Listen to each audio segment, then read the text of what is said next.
Hello everyone, this is Father Richard Gonzalez.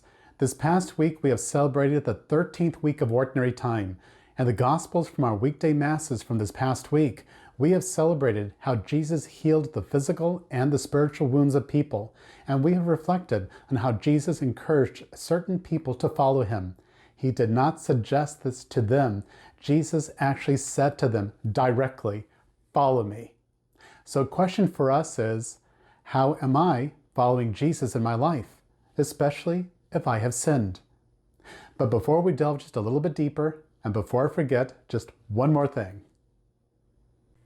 If you enjoyed this YouTube video, consider giving it a thumbs up like, subscribing to my YouTube channel if you haven't already, and hitting the notification bell and the all tab so you are notified of all future videos on my YouTube channel. In Wednesday's Gospel, Jesus meets two very disturbed people, disturbed to the point that they actually have demons within them. And then they also live among the tombs, the caves, just outside of town. And no other person would even want to dare, not even to walk on the road nearby for fear of these people's anger and violence. But Jesus was not afraid. He was not fazed by their aggression. Jesus casts out the demons. He healed these people and reunited them to the community. You see, my friends, we do not have to live in the darkness of fear, resentment, or anger. We do not have to live in a tomb of our own making. Jesus' life-giving power in our lives is stronger than any sin and the forces around us, which try to hurt and damage us. Jesus can do greatly more than we can possibly imagine or even ask.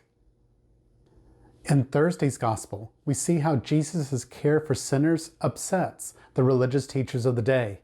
For example, when a paralytic was brought to Jesus, he first forgave the man's sins. The religious leaders regarded this as blasphemy because they believed only God had authority to forgive sins. And hearing their opinion, after Jesus forgave the man's sins, Jesus healed him so he could walk again. My brothers and sisters, what cripples the mind and the heart and stifles the healing power of love? Sin.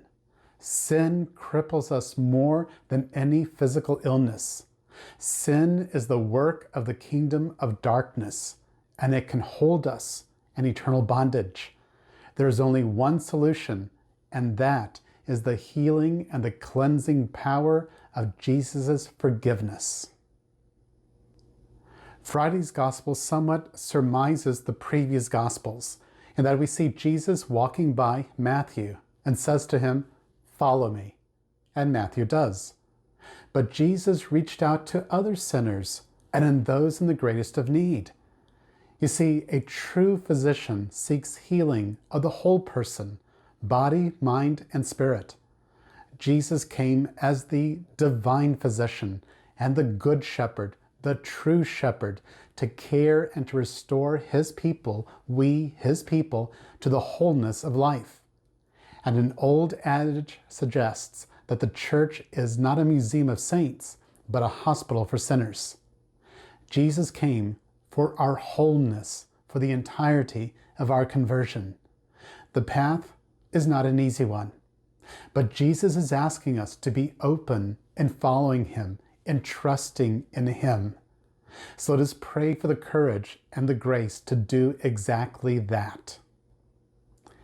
May God bless you today, tomorrow, and always, and I'll see you real soon.